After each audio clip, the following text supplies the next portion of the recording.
Un día, Jesús fue a comer a casa de un notable de los fariseos. Era sábado, así que estos estaban acechando a Jesús. Ahí delante de él estaba un hombre enfermo de hidropesía. Jesús le preguntó a los expertos en la ley y a los fariseos: ¿está permitido o no sanar en sábado? Ellos se quedaron callados y entonces tomó al hombre, lo sanó y lo despidió. También les dijo: si uno de ustedes tiene un hijo o un buey que se le cae en un pozo, ¿no lo saca enseguida aunque sea sábado? Y no pudieron contestarle nada. Verso 7, y a partir de acá arrancamos en esta mañana. Al notar cómo los invitados escogían los lugares de honor en la mesa, les contó esta parábola. Cuando alguien te invite a una fiesta de bodas, no te sientes en el lugar de honor, no sea que haya algún invitado más distinguido que tú. Si es así, el que los invitó a los dos vendrá y te dirá: cédele tu asiento a este hombre. Entonces, avergonzado, tendrás que ocupar el último asiento. Más bien, cuando te inviten, siéntate en el último lugar para que cuando venga el que te invitó te diga: amigo, pasa más adelante a un lugar mejor. Así recibirás honor en presencia de todos los demás invitados. Y verso 11, donde terminamos: todo el que a sí mismo se enaltece será humillado, y el que se humilla será enaltecido. Bien, el tema de esta mañana lo tienen ahí en la pantalla: honrado o humillado. Para que volvamos a ponernos en contexto, les repito un poco de lo que platicamos la semana pasada con respecto a estos mensajes. Jesús era un rabino del pueblo de Israel. No el tipo de rabinos que se mantenían enseñando en una sola sinagoga o en un solo lugar, sino que era el conocido rabino itinerante. Iba de ciudad en ciudad y dependiendo del pueblo, la aldea o la ciudad donde él iba, la gente se agrupaba alrededor de él, él enseñaba. La forma de enseñar de un rabino de la época de Jesús no es como lo hacemos nosotros ahora, que nos paramos enfrente de un lugar y la gente escucha, sino que la forma de enseñar de un rabino era con ejemplos, con preguntas. Él hacía preguntas a sus discípulos, los discípulos le hacían preguntas a él, no siempre se hablaba sobre un mismo tema, las preguntas eran muy variadas y era muy tradicional que si Jesús llegaba a alguna ciudad, cualquiera que está afuera, él buscaba quedarse en esa ciudad para el día de reposo, que, lo platicamos la semana pasada, comienza más o menos a eso de las 5 o 6 de la tarde de un día viernes para nosotros. Ese es el inicio del día de reposo para ellos, y termina el día sábado más o menos a la misma hora, 5 o 6 de la tarde. En el día de reposo es tradicional que los principales de una sinagoga local, los más conocidos, los que tenían los puestos de mayor autoridad, invitaran a este rabino itinerante que llegaba de visita a la ciudad y lo pudieran tener comiendo en su casa. Es como que si yo llego a enseñar a la iglesia de otra ciudad, el líder de la iglesia, el pastor o como lo quieran llamar, me invita a comer a su casa, junto con otros discípulos. Era muy tradicional hacer eso. Pues la historia del Evangelio de Lucas nos relata que él llega a una ciudad, era día de reposo, y él estaba entonces en una sinagoga enseñando. Y el principal de los fariseos, quizás uno de los más importantes de los fariseos que estaban en ese lugar, lo invita a su casa a comer, junto quizás con sus discípulos y junto quizás con otro montón de seguidores o fieles de esa sinagoga en donde él estaba. Entonces se pueden imaginar que era una convivencia, una comida. No sé el número de personas que podrá haber, pero no ha de haber sido muy poco. Imagínense una cena por lo menos de unas 30 personas. No como nosotros la conocemos, sentados en una mesa, con sillas, tradicional. No es así una mesa de la época de Jesús. Es más bien sentados en el suelo, con cojines reclinados sobre su costado y con el montón de comida en medio, así en el suelo, y participando todos, agarrando de los platos que estaban en el lugar. Era muy tradicional, así como lo hacemos nosotros también el día de hoy, que en nuestras mesas tenemos asientos reservados para, no sé, Cada quien sabe en las familias que este es el asiento del hermanito. Este es el lugar donde se sienta siempre mamá. Y este es el lugar donde se sienta papá. Y si hay invitados, pues se reorganizan, pero uno siempre tiene lugares que son importantes. En nuestras mesas, que son cuadradas o rectangulares, las cabeceras suelen dejarse reservadas para las personas de mayor importancia o para los dueños de la casa o para los invitados especiales. No sé, se sabrán ustedes cómo los llamarán. Pero uno no llega a una casa de invitado y uno no sale de campeón diciendo, ¿dónde está la cabecera? Que es donde yo voy. O sea, uno no hace eso. Uno, es bien tradicional para nosotros. Nosotros llegamos y esperamos que nos ubiquen. Eso para nosotros es sentido común, es sentido de decencia, de orden, o por lo menos nuestra generación así aprendió. No sé cómo estaremos ya para las generaciones siguientes.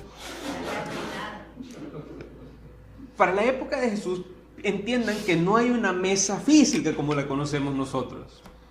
El lugar de honor no es en sí una cabecera. De hecho, el lugar de honor es el lugar más cercano al rabino invitado en este caso, a la persona de mayor importancia que está en esa mesa. En este caso es Jesús. Y si ustedes, perdón que haga esta palabra, pero si ustedes se dieron cuenta y conocen, por ejemplo, esta famosa pintura de Leonardo da Vinci, La Última Cena, Jesús no está en una cabecera, Jesús está en el medio. El lugar de honor sería cualquiera de los dos lugares que están a los lados o enfrente de Jesús, porque son los lugares en donde uno puede estar más cerca para escuchar al rabino. Con 30 personas, la persona número 30 está como a media cuadra y es más difícil escucharlo. Entonces, esos son los lugares de honor. Y tampoco era costumbre llegar y decir, bueno, ¿dónde se va a sentar Jesús? Porque yo voy a la par de él. Eso era como muy alagartado, era decir algo era muy abusivo llegar a hacer eso. Sobre todo si uno es invitado. La historia, leo solamente desde donde nosotros vamos a estar ahora en la mañana, para que entendamos, esto tiene que ver mucho con orgullo y con humildad, que son dos términos que se encuentran opuestos: soberbia, altanería, orgullo y humildad. Leo. Al notar cómo los invitados escogían los lugares de honor en la mesa, les contó esta parábola. Es como todo rabino hacía, aprovechaba el comentario de una persona para tener una oportunidad de enseñar. O aprovechaba lo que había sucedido, o él veía que estaba sucediendo en algún momento, y él tomaba esto como una oportunidad de enseñar. En este caso, él se dio cuenta que la gente que había sido invitada a esta cena por el principal de los fariseos estaban agolpándose y peleándose por tener algunos de los lugares principales en la mesa. Entonces, lo interesante es, quiero que traten de imaginarse más o menos así la escena de la gente como tratando de entrar a un concierto y tomar esos primeros lugares, los que están más cerca de la tarima, para poder tener una mejor ubicación. Imagínense que eso puede estar sucediendo entrando a esta casa, cuando están a punto de llegar al lugar donde van a sentarse a comer. La gente está peleándose por estar en los lugares más importantes. Y sucediendo esto, Jesús cuenta una parábola, que Jesús es un maestro para parábolas, y es una parábola un poco diferente. En las parábolas tradicionales de Jesús, Jesús habla acerca de terceros, de otras personas, y cuenta una historia con personajes que son ficticios, pero en el caso de esta parábola, Jesús lo que va a hacer no es hablar de otras personas, sino poner a la persona que lo esté escuchando en el lugar central de la parábola. Es como dicen, imagínense que ustedes llegan y viven esto, y eso es lo que Jesús hace. Cuando alguien te invita a una fiesta de bodas, no te sientes en el lugar de honor, no sea que haya algún invitado más distinguido que tú. Visualicen, por favor. Pónganse en el lugar de la persona que está escuchando la parábola. Traten de visualizarse mejor con este ejemplo. No sé si les habrá pasado a ustedes, pero es bien común, sobre todo si uno es algo despistado, que uno está en un lugar con más gente y entonces le hacen señas a uno, como levántate. Y uno no sabe si le están hablando a uno o le están hablando a la persona de atrás. Entonces uno dice, ¿para qué onda? ¿Me levanto? ¿Me quedo aquí? ¿Me está hablando a mí? Entonces uno todavía le hace como ojito, y yo, y la persona dice, tú, levántate. Entonces uno dice, obvio me está hablando a mí. Entonces uno se levanta solo para darse cuenta que la persona con quien realmente le estaban hablando no era uno, sino que era el de atrás. Entonces uno se hace loco y uno dice, no, si yo lo que quería era agarrar el celular o algo así. Pues uno se siente feo cuando no es con uno la cosa y uno se da por aludido. Pues imagínense que están en esa situación. Ustedes dicen, yo merezco estar en un lugar cerca del maestro, del rabino, merezco estar en la cabecera de la mesa, merezco un lugar importante. Entonces vengo yo y lo agarro. O sea, llego y me siento donde yo creo que debo estar sentado, o donde yo quiero estar sentado. Y de verdad, imagínense qué oso, qué pena, que yo ya sentado, listo, esperando, ya con apuntes en mano y todo, y que el dueño de la casa, que es quien realmente tiene el poder para decir quién se va a sentar y a dónde se va a sentar, venga y me diga, no, mire, perdón, ese lugar no es el suyo, ese es para lugares y para personas importantes. Hágame el favor de levantarse, porque aquí va el que sí es importante. Y lo peor es que cuando ya le toca a uno levantarse con aquella pena del mundo, resulta que como uno fue aventado y se fue a sentar en los primeros lugares, los demás lugares se fueron llenando, ¿y qué le toca a uno? Perdón, voy hasta el fondo, déjeme pasar, por favor, permiso. Y le toca a uno, enfrente de todo el mundo, ser expuesto, ser humillado y ser avergonzado, no porque el dueño me quería avergonzar, yo mismo me gané esa vergüenza, porque yo me fui a sentar a un lugar que realmente no me correspondía. Ese lugar estaba apartado para alguien que es más digno, según Jesús cuenta en la parábola. Entonces Jesús le da esa recomendación a sus discípulos: cuando alguien te invita a una fiesta de bodas, no te sientes en el lugar de honor, no sea que haya algún invitado más distinguido que tú, y si es así, el que los invitó a los dos vendrá y te dirá: cédele tu asiento a este hombre. Avergonzado, tendrás que ocupar el último asiento. Okay. ¿Qué lo lleva a uno a sentarse en el lugar más importante en una mesa? Se llama orgullo. Algo que está acá adentro y que nos dice: yo pertenezco en ese lugar, yo merezco este lugar me corresponde. Es ese sentido de pertenencia, de yo me lo he ganado, yo lo he obtenido, yo lo merezco, esto es algo que me corresponde a mí. Y eso es, bueno, lo voy a decir más o menos de esa manera. Orgullo no necesariamente es algo malo, ¿okay? Es una definición muy básica, es un sentimiento de valoración de uno mismo. O sea, yo siento que valgo. Eso es orgullo y no es malo, de hecho es algo que todos debemos tener en cierta medida. Lo que no está bien, lo que ya es algo que no es bueno, es tener una desmedida de orgullo, es decir, un sentido de valoración de uno mismo que es irreal, que no corresponde con lo que realmente nosotros somos. Por eso es malo el orgulloso. Y, por cierto, debemos saber que estamos a las puertas y tenemos atrás de nosotros a toda una generación que viene con una percepción de sí mismos que es un poco distorsionada de la realidad. No así de nosotros para atrás en nuestras generaciones. Abuelos, papás, nosotros, algunos ya todavía, no nos regalaron lo que nosotros hemos obtenido. A nuestros papás no les regalaron un carro, se lo hicieron con mucho esfuerzo. No les regalaron una casa, se la hicieron con mucho esfuerzo.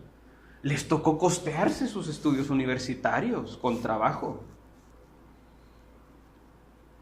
su primer computadora, la quizás adquirieron con el sudor de sus frentes. Pero luego viene una generación diferente, claro, como nosotros hemos tenido mayores capacidades, o nuestros papás tuvieron mayores capacidades, no hemos tenido que esforzarnos ni trabajar por ciertas cosas y nos sentimos con derecho de decirle a nuestros papás, papás, ya voy a la universidad, necesito, merezco un carro, necesito, merezco que me pagues los estudios universitarios. Digo, es como ya estamos en una nueva generación con mayores capacidades, esta nueva generación se siente en necesidad, se siente con la autoridad de pedir y de demandar.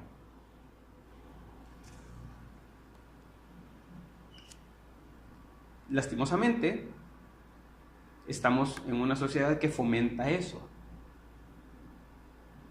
Toda la publicidad lo hace a uno pensar que uno merece otras cosas.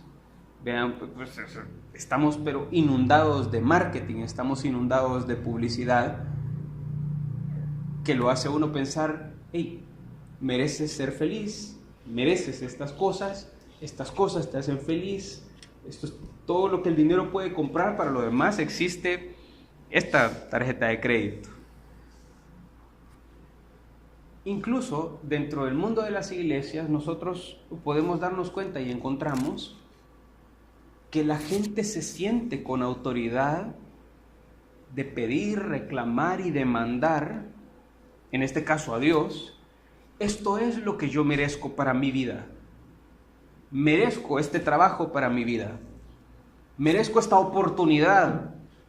Esto es lo que yo me he ganado. Lo hacemos y lo creemos así, a veces incluso lo podemos hasta verbalizar, Señor, yo reclamo esto para mi vida. Y no es poco común escuchar que la gente se siente con la autoridad de decirle a Dios, Señor, reclamo este terreno, reclamo esta casa, reclamo este puesto de trabajo, va a ser mío, es mío. Eso es como de verdad llegar delante a la casa de Dios y decirle, ¿dónde está mi lugar? Yo quiero el lugar este es el que yo creo que me corresponde. Lo interesante es que con algunas cosas sí funciona reclamar, es decir, ustedes han trabajado cierta cantidad de horas que son las que le pide su empleador o el dueño de la empresa o el jefe de la oficina donde ustedes trabajan, y si no le han pagado a uno se tiene el derecho de llegar y decir, esto es lo que yo he hecho, esto es lo que yo he cumplido, esto es lo que yo he trabajado, merezco esto, me corresponde esto, me he ganado esto. Así funciona. Si uno ha jugado un juego de mesa bajo las reglas y uno ha ganado, es injusto que a uno no le den lo que merece. Entonces uno se siente con la autoridad y tiene la autoridad de decir, hey, este es el premio que yo me he ganado. Yo he competido jugando con las reglas. Merezco que me den esto. Pero con Dios no funciona así. No hay absolutamente nada que nosotros podamos hacer que nos haga a nosotros merecedores de algo. Absolutamente nada. Él es quien decide quién merece algo y qué merece cada persona. De hecho, incluso utilizar la palabra merece ya no corresponde, porque merecer es algo que nosotros nos ganamos, hacemos algo. Y de verdad, déjenme preguntarles algo. ¿Qué se necesita hacer para que Dios nos dé 1 centímetro más de altura? Para los que quieren 1 centímetro más de altura. ¿Qué es lo que uno merece? Ya quisiera. ¿Qué se debe hacer para que Dios le regale a uno? Es decir, ¿cómo yo llego a decirle, Señor, ya no sé, ya hice esto, merezco, reclamo, tomo para mí 1 año más de vida? ¿Qué es necesario hacer? Digo, ¿cuánto vale eso? Porque yo sí puedo llegar donde mi jefe y decirle, he trabajado 8 horas, el salario mínimo es tanto por hora, esto es lo que merezco. Pero con Dios, ¿qué? Es decir, ¿quién le pone precio a las cosas que solo Dios puede dar? No, obviamente nadie. Por eso es que Dios aborrece el orgullo, aborrece a la persona que dice, esto es lo que yo merezco. Porque es estarle diciendo a Dios, me lo he ganado, cuando el único que tiene el poder para decir quién merece algo y qué merece cada persona es solamente Él. Quiero leerles un par de pasajes, aparece en el libro de Proverbios solamente, ustedes lo pueden buscar después, capítulo 11, verso 2. Con el orgullo viene el oprobio, con la humildad la sabiduría. Y al orgullo, Proverbios capítulo 16, le sigue la destrucción. Al orgullo le sigue la destrucción. Esto no es una advertencia, esto es una promesa que Dios hace. Todo el que a sí mismo se enaltece será humillado. Dios se va a encargar de poner en su lugar a cada quien que cree que le corresponde algo.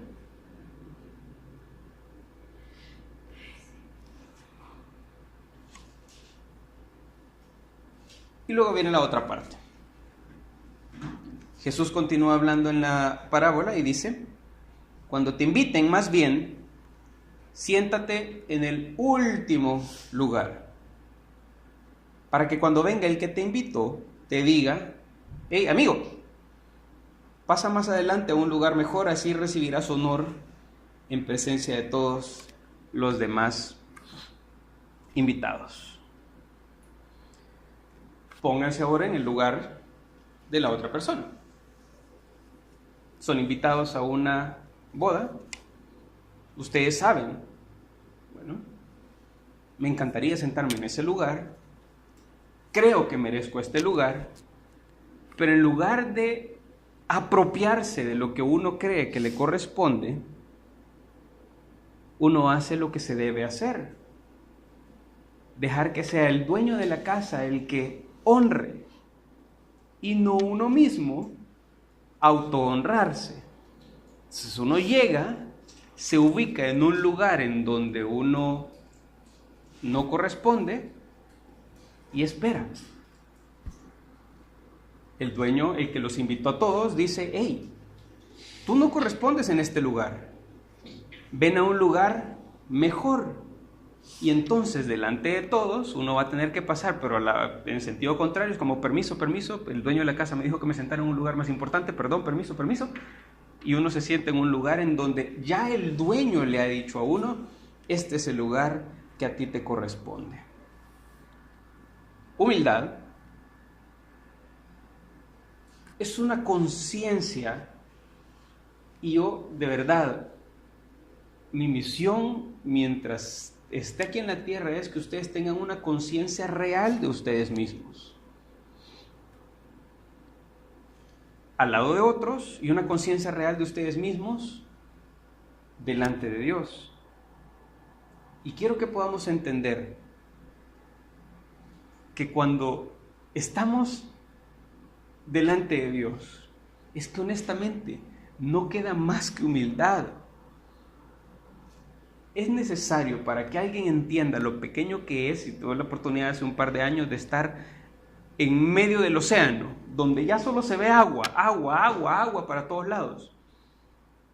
Y es ahí. Tenían en ese momento un dron, que es un aparatito con una cámara que vuela, y lo elevaron. Y entonces uno podía ver en una pantalla cómo uno se va haciendo más pequeño y luego se ve agua, y uno se va viendo cada vez más pequeño, pero para uno verse realmente cómo es, se necesita perspectiva.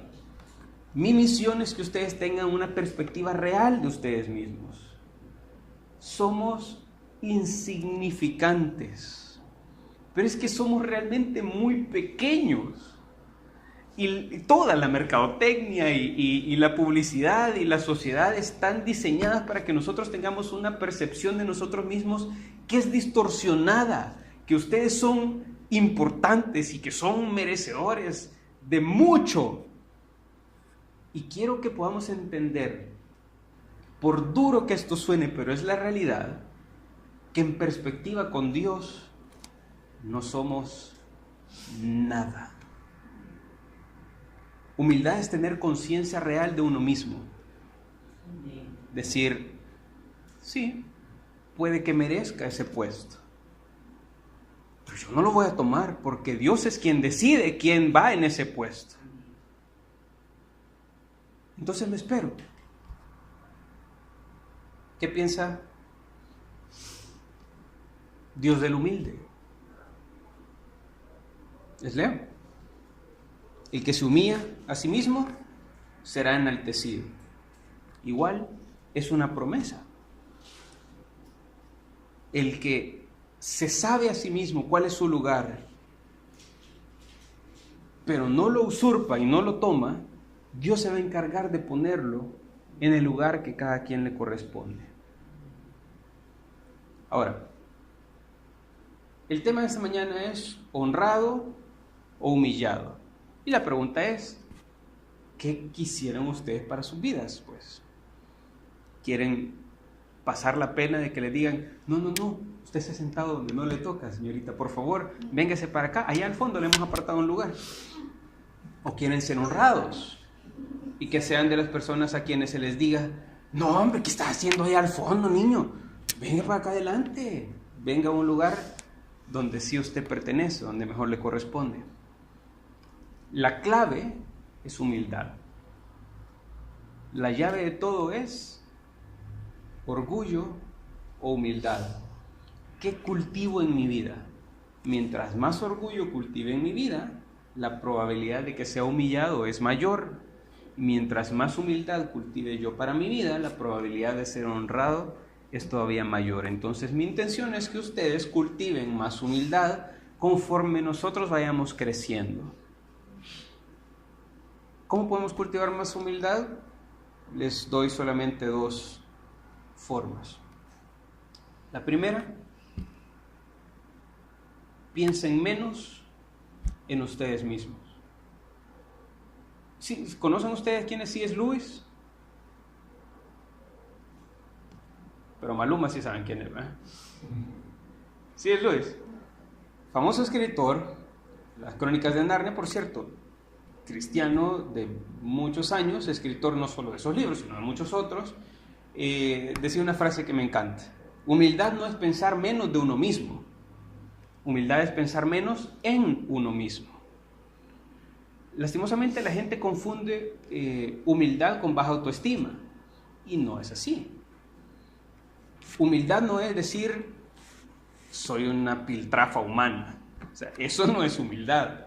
Humildad no es decir doy asco, eso no es humildad. Eso es una baja percepción de uno mismo.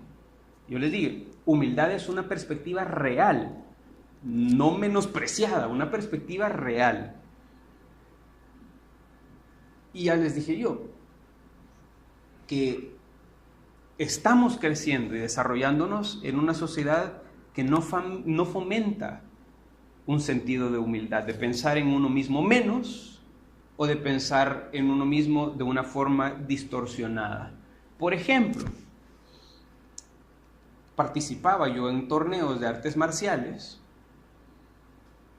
y tenían trofeo el que ganaba primer lugar, segundo lugar y tercer lugar. Y todos los demás, gracias por participar, nos vemos en la próxima. Pero conforme la sociedad fue avanzando, se dieron cuenta. Y ya le puedo explicar cuál es el problema por acá. Que los niños se sienten mal cuando no ganan. Entonces, la solución que la sociedad encontró es: démosle premio a todos. Esos todos tienen premio. Y le dan premio al lugar 38. Y sale feliz el lugar 38. Y hay algo de lógica en esto, no hacer sentir triste al niño. Pero déjenme preguntarles algo. ¿En qué momento el lugar 38 va a esforzarse por llegar a ser el lugar número 1 si a todos nos va a tener premio? Y no va a tardarse el día en el que ya nadie pueda aplazar grado. Todos van a tener que pasar, porque si no se van a sentir mal. Entonces, ¿cuál va a ser la lógica en estudiar? Si todos voy a pasar. ¿O me van a decir que todos nosotros estudiamos en el colegio para aprender? No nos demos paz. Estudiamos para pasar. En la iglesia se nos enseña, o no, tú eres un líder. Tú eres cabeza. Tú eres un campeón. Tú eres un ganador. Tú mereces arriba. Tus lugares tienen que ser de éxito. Bueno, ¿cuál es la mascota preferida de la raza humana? La mascota.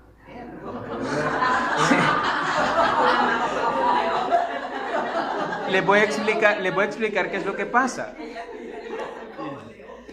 La mascota favorita de la especie humana es el perro. ¿Y saben por qué? Porque el perro es especialista en darle paz a uno. Es cierto. Nosotros para los perros somos lo máximo. Si es que los pateamos y nos piden perdón. Para los perros nosotros somos... Es mi amo. No caben de la emoción de vernos. Entonces, claro, eso lo hace a uno sentir irreal de lo que uno es. Por eso los gatos no le gustan a muchas personas, porque el gato lo ve a uno y dice, ya vino el humano. Ya vino mi esclavo, dice. Entiendan, por favor, que la sociedad y todo alrededor de nosotros está hecho para que nosotros tengamos una perspectiva de nosotros mismos inflada de la realidad. Pregunta, ¿a qué nos mandó Dios al mundo? ¿A ser reyes o a ser siervos? Respóndanse ustedes mismos. Miren, quiero decirles algo. Ustedes son valiosos en realidad, son importantísimos en realidad, son únicos, pero en nuestro papel de siervos. ¿Sí? Somos una pieza en un rompecabezas. Ninguna pieza en el rompecabezas es más importante que otra. Son todas igual de importantes porque no importa cuál sea la que falte.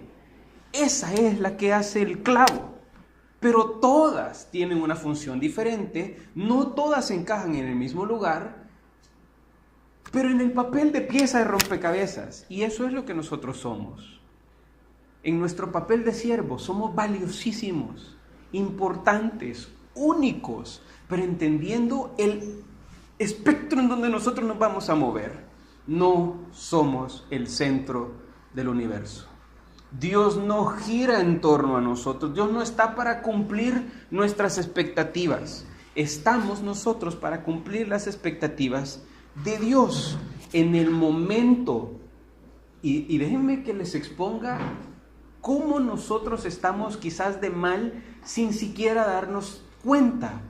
En el momento en el que nosotros, cuando algo nos pasa, nos preguntamos, ¿por qué me pasa a mí?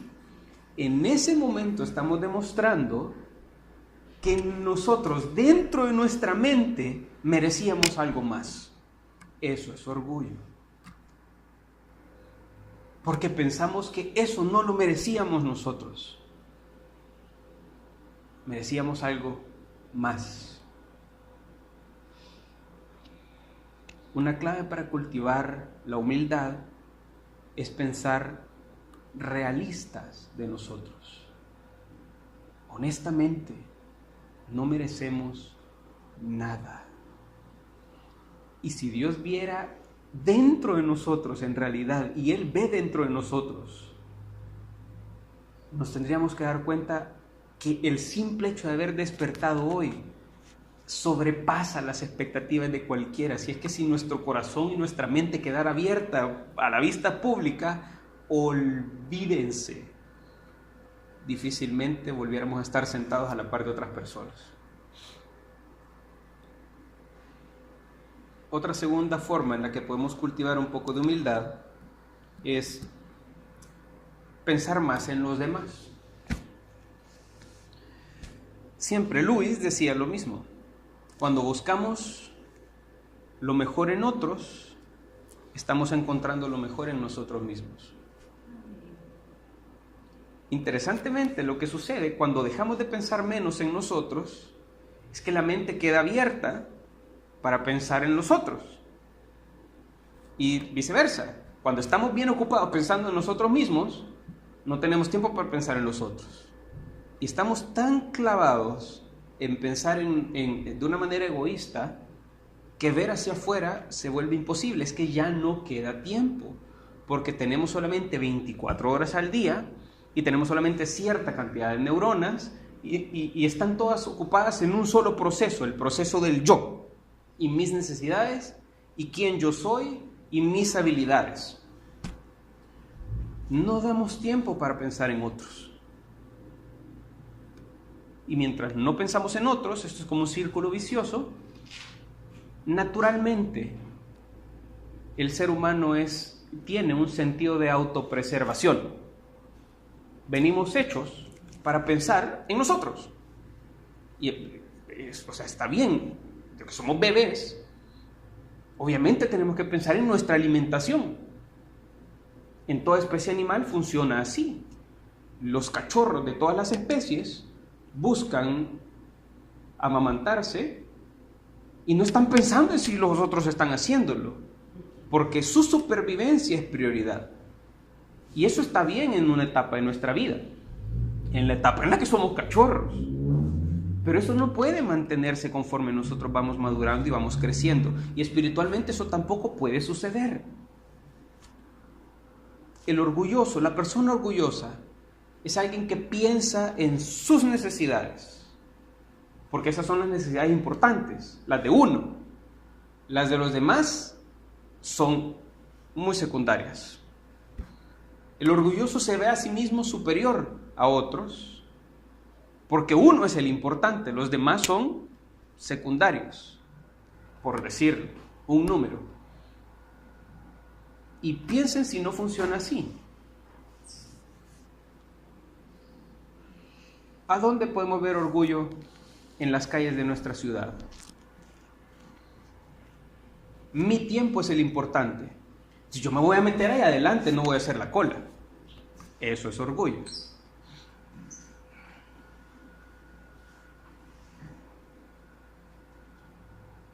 Este es el espacio reservado para personas con discapacidad. Mi comodidad es lo importante. Yo me voy a meter ahí porque está bien cerca de la entrada. Eso es orgullo. Eso es decir, yo soy más importante que la persona discapacitada que ni siquiera está sentada y ocupando este puesto. O me van a decir que no cae mal cuando uno está haciendo cola en el banco y de repente llega una persona de la tercera edad y va a ocupar el puesto que uno tenía asignado. Eso es orgullo. Nuestras necesidades son más importantes que las de otros. Eso es orgullo. Mi tiempo es más importante que el de otros. Eso es orgullo. Mi comodidad es más importante que la de otros. Eso es orgullo. Y mi responsabilidad es ponerlos en perspectiva. Es un pasaje que aparece en la carta a los Filipenses, ustedes lo pueden ir a buscar. Después, capítulo 2, dice así: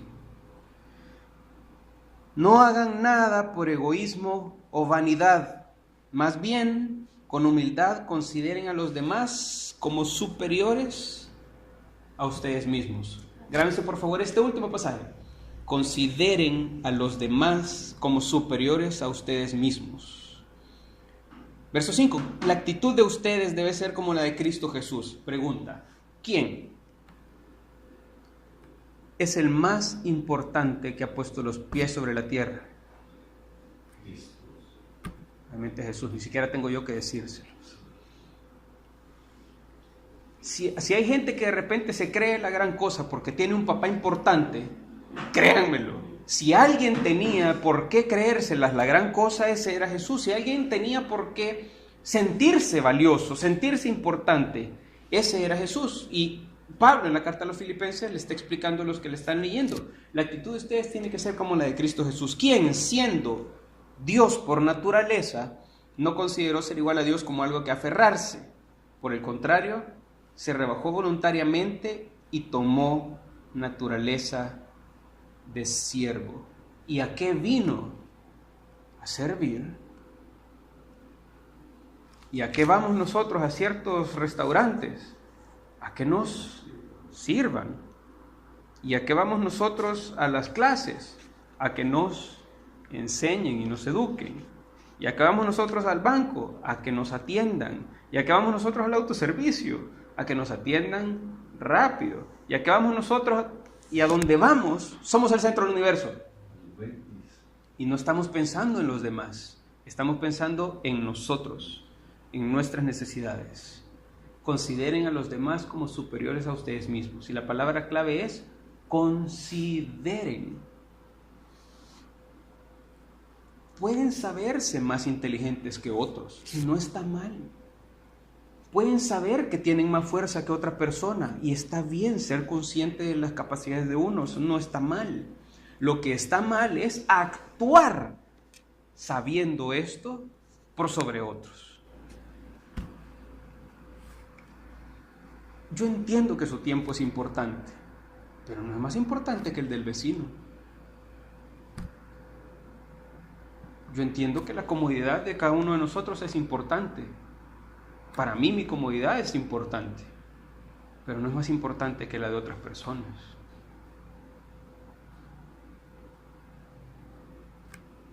Humildad es, yo entiendo que mi tiempo es importante, pero yo no voy a usurpar un lugar que no me corresponde. Voy a dejar que el dueño de la fiesta diga dónde corresponde. Y me voy a poner en el lugar más lejos.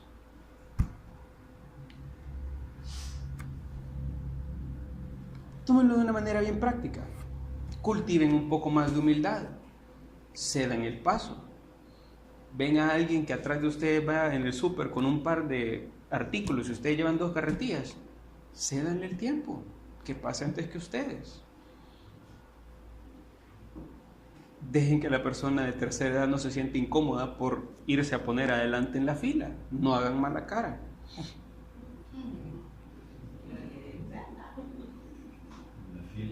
Piensen en las necesidades de los demás.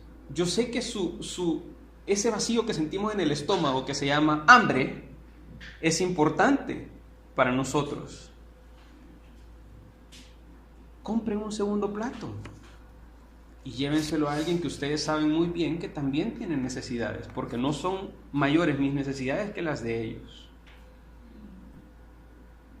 Y dejen que Dios ponga a cada quien en su lugar. Les doy un ejemplo. Me encanta el fútbol. ¿Quiénes son Barcelona acá todavía? Levántenme la mano. Gracias, gracias, gracias. Este anuncio es para ustedes. Aunque no sean de este equipo.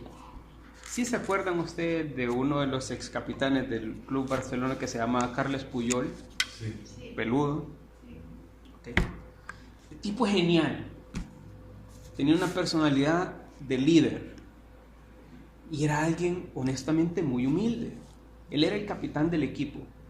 Y juegan un torneo que se llama Campeones de Europa, la Liga de Campeones de Europa, en donde juegan los mejores equipos de todos los países de europeos. Y se descalifican y a la final llegaron solamente 2 equipos. El Barcelona gana ese torneo. No les puedo explicar lo que significa levantar un trofeo cuando uno se ha esforzado por ganarlo. Y se ha esforzado por mucho tiempo. Levantar eso es como esa sensación de sentir que uno es el que guió a todo este equipo para ganar esto, es inigualable. No se los puedo explicar. Y en el equipo había alguien, un francés, que se llamaba Eric Vidal, bueno, está vivo todavía, se llama Eric Vidal, que ese año le habían detectado cáncer en el hígado y le tuvieron que hacer un trasplante de hígado. Y todo el pronóstico es, este tipo no vuelve a jugar fútbol en su vida, porque obviamente un golpe, un pelotazo en el hígado y se arruinó todo el trasplante. Y de una manera milagrosa y de una forma, porque él trabajaba duro y era un atleta, logra llegar al final de la temporada y logra jugar ese último partido. y ganan el partido, ganan el torneo, y llega el momento en el que pasa todo el equipo a recibir las medallas que le ponen, y es el capitán al que le entregan la copa, y es el capitán el que levanta la copa, y ahí es cuando está ya todo en emoción, y todo el estadio aplaude y toda la cosa. Pues José Puyol se toma el tiempo de hablar con sus compañeros de equipo y les dice: si ganamos, quiero que levante la copa a Vidal, porque él no ha jugado todo el año, jugó el último partido. Y cuando termine el partido, se quita el gafete de capitán y se lo pasa al que no era capitán, al que no lo merecía. Y le da el gafete de capitán y se nota la pena en la cara, que él dice: ¿qué está pasando aquí? No, esto es tuyo. Y no. Puyol le pone el gafete de capitán, lo hace pasar por último, y es el francés, el que no era el capitán, el que levanta el trofeo, y todo el estadio aplaude, y la foto sale Puyol allá como por el 8º lugar, apenas y se ve el por pelo. El de la foto, el centro de la foto es el francés.